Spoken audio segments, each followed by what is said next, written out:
You have worked your heart out over all of this. Why don't you let me do something? Thank you, Nick. Thank you. That's very, very sweet of you. But really, I have everything under control. Well, at least let me tell the limousine driver where to park. Unless you've done that already. No, I haven't. Aha. Let me show you. Good. Be right back.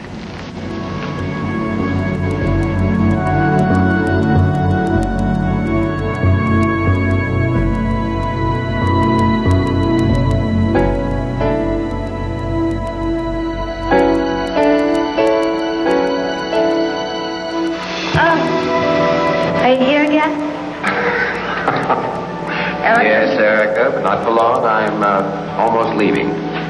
Are you going out again? Oh, I don't know. We'll have to wait and see how we feel. Now that she has that car, I never know where she is. Sometimes she goes 4 or 5 places in one. Oh, Mom.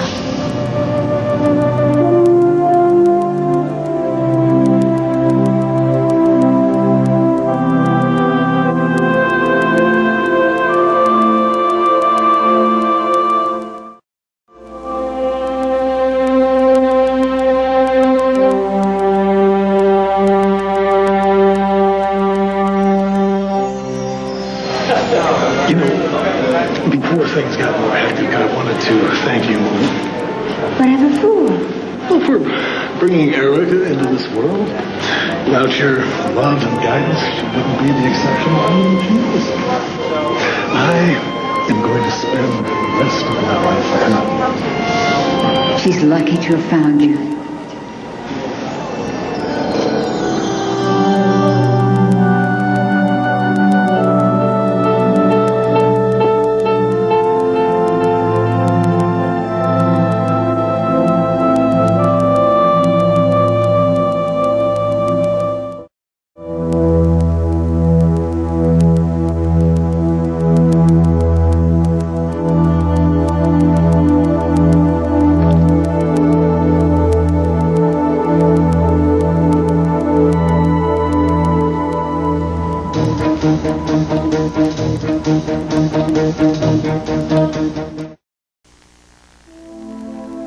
The last time I saw Mona was at the hospital.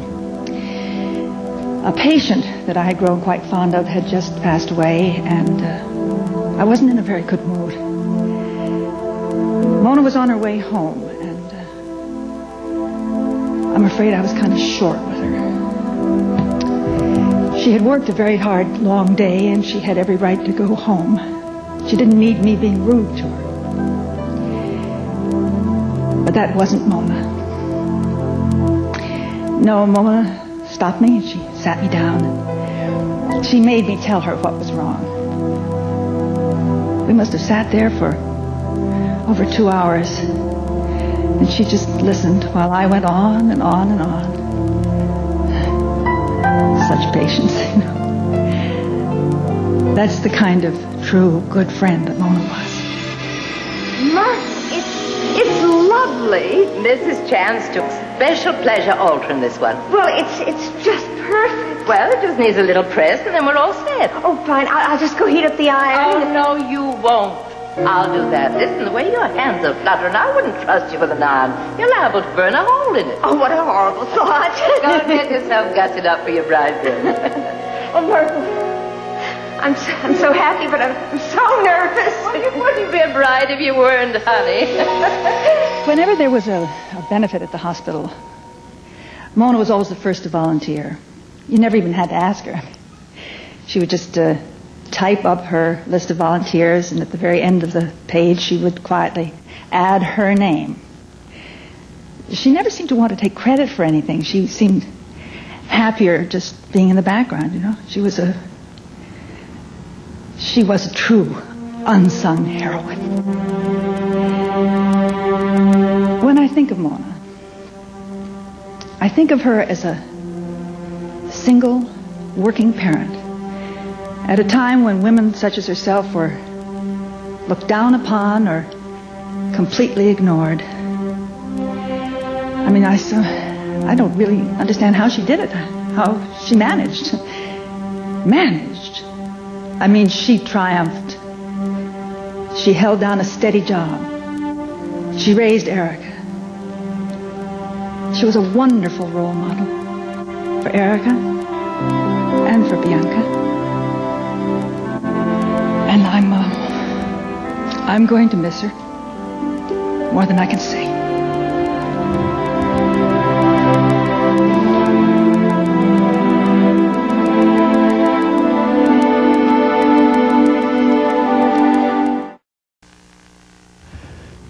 I first met Mona more than 24 years ago.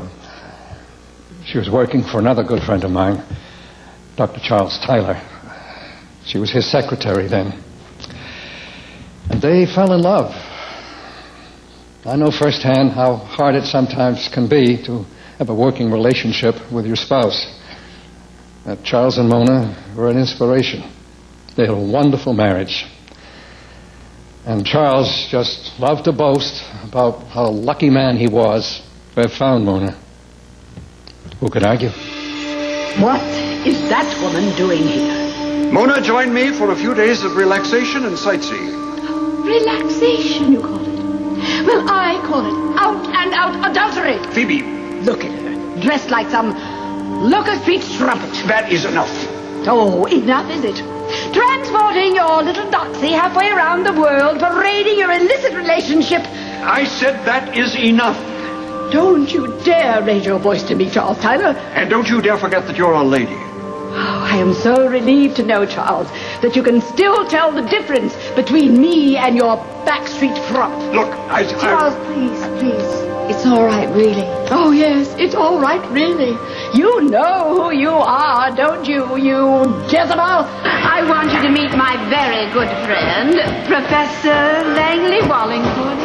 How do you do, Professor? How do you do, sir? It's nice to meet you. A pleasure, ma'am. I understand that you're doing research on the Pine Valley First Families. Yes, I'm just a dull, stuffy historian whose only passion is research. You've been researching Mrs. Tyler, haven't you? Yes, Because my family, the Englishes, were the first inhabitants of Pine Valley, as anyone knows.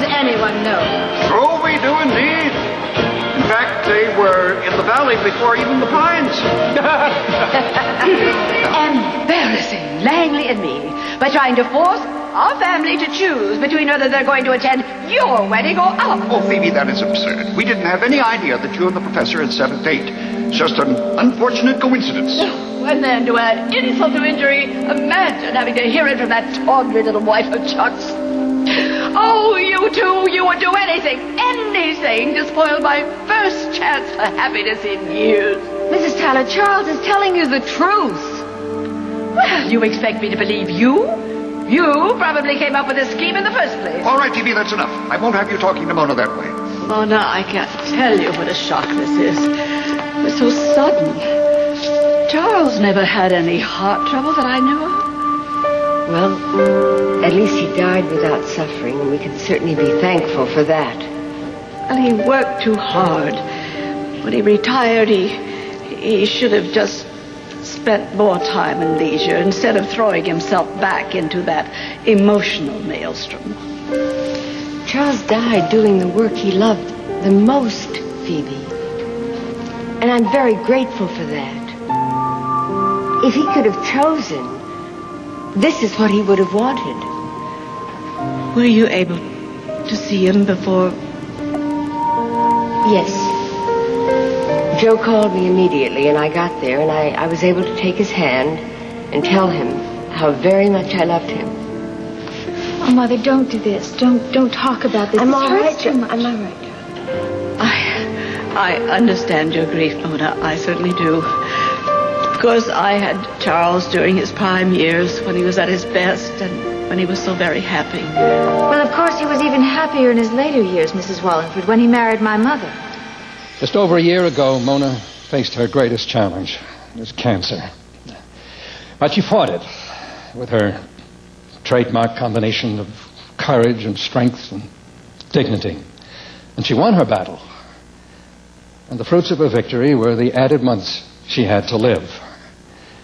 And she used that time visiting her family, helping others, even taking some time off to enjoy herself. I wish Mona was still with us.